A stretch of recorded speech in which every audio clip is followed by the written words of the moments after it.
चलो एक नई कहानी सुनाता हूँ तुम्हें। मैं बाय बर्थ देख नहीं सकता। लाइफ काफ़ी हार्ड रही है मेरे लिए। बचपन तो किसी बुरे सपने की तरह था, पर धीरे धीरे मैंने खुद को दूसरों के अकॉर्डिंग ढालना शुरू किया। मैं खुद को और दूसरों को और भी जानने और समझने लगा। हाँ, मुश्किलें तो होती थी काफ़ी, बट क्या कर सकते हैं, किस्मत के आगे मजबूर जो था। मैं चीज़ों को, हर सिचुएशन को महसूस करने लगा। फिर बातों से लोगों के इमोशन को समझने लगा, पर फिर भी न जाने क्यों खुद में सहमा डरा हुआ, कुछ कमी है खुद में, ऐसा महसूस करता रहा। स्कूल और कॉलेज लाइफ तो बहुत ख़राब रही मेरे लिए। पता नहीं कैसे उस फेज़ को पार किया मैंने। हाँ, बट जब असली दुनिया को सरवाइव करने का टाइम आया तो पता चला स्कूल ही बेस्ट प्लेस था। काफ़ी मुश्किलों के बाद एक जॉब मिली। हाँ, सैलरी कम थी, बट मैं खुश था। अकेले ट्रैवल करना एक चैलेंज था मेरे लिए, बट क्या करें, पापी पेट के लिए करना पड़ता है। रोज़ ऑफिस आना, काम करना और लोगों की सिंपैथी भरी बातों को टॉलरेट करना, मुझे रोज़ अंदर से तोड़ रहा था। पर मैं करता भी क्या, लाइफ ऐसे ही चल रही थी। पर जो भी चल रहा था सब ठीक था। एक दिन एक न्यू इंटर्न ने हमारी कंपनी में ज्वाइन किया। वो एकदम खिलखिलाती, चहचहाती, चुलबुली मिजाज की लड़की थी, एकदम सादगी से भरी हुई। उसे सुनना मानो जैसे किसी चिड़िया की चहचहाहट सुनना था। हमारा सेम ही फ्लोर था और सेम ही ब्रांच थी। हाँ, तो कभी कभी बातचीत हो जाया करती थी। मेरे मन में कुछ नहीं था उसके लिए, वो भी दूसरों की तरह ही थी।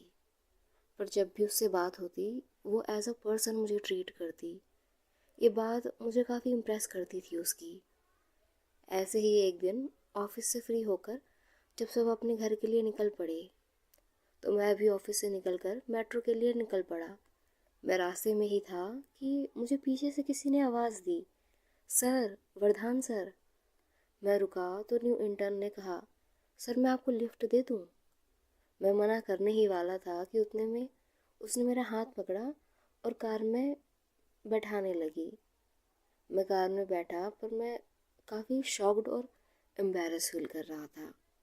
वो रास्ते भर बस बात करती रही, अपने बारे में बताती रही। मेरी बातें सुने बिना ही वो अपने किस्से सुनाने लगी। पता नहीं क्यों, पर मुझे शर्म सी आने लगी और मेरी धड़कनें बढ़ने लगी।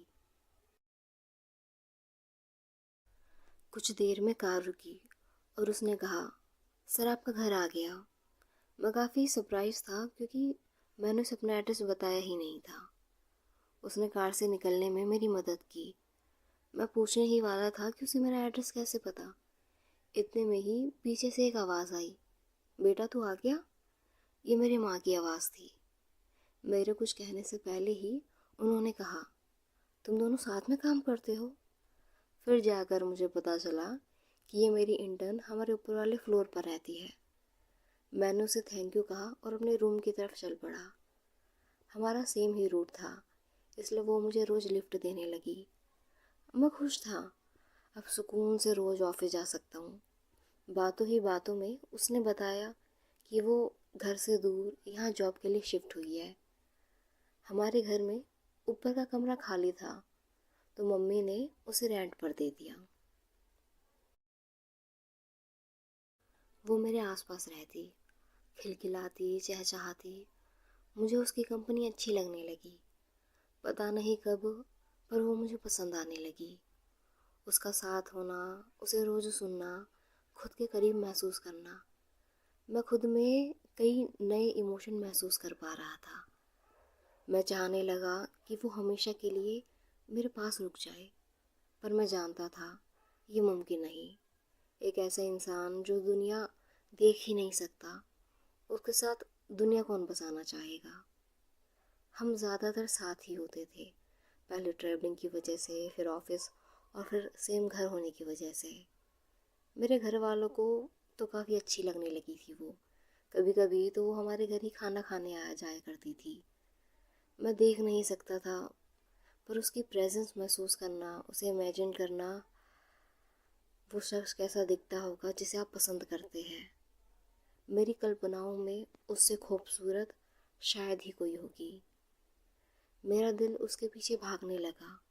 मैं चाहता था कि बस एक बार उसे खुद की फीलिंग बता सकूं। मैं चाहता था वो भी वही महसूस करे जो मैं महसूस कर रहा हूँ। पर डर था कहीं बात बिगड़ ना जाए। मैं कुछ कह नहीं पाता था। हाँ, और ये बेचारा दिल। हमें साथ में काम करते काफ़ी टाइम हो चुका था। हम काफ़ी जान चुके थे एक दूसरे को। बाकी नॉर्मल दिनों की तरह हम ऑफिस के लिए साथ में निकले।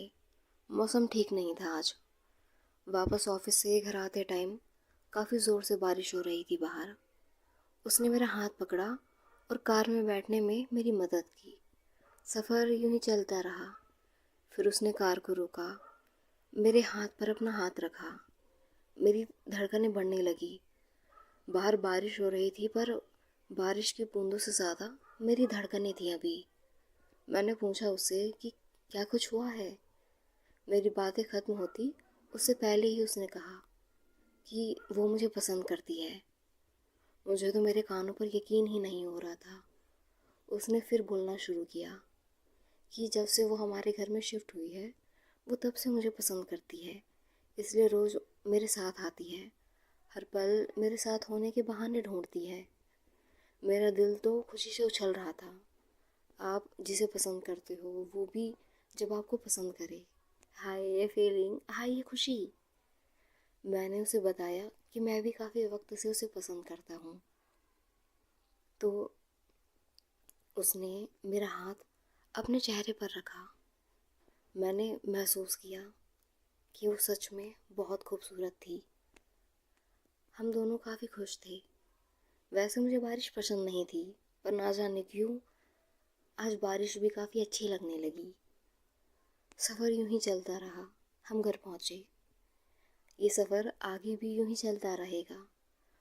हाँ, मुझे काफ़ी शिकायतें थी ज़िंदगी से, पर मानो अब मेरे पास लाइफ का सबसे खूबसूरत तोहफ़ा है।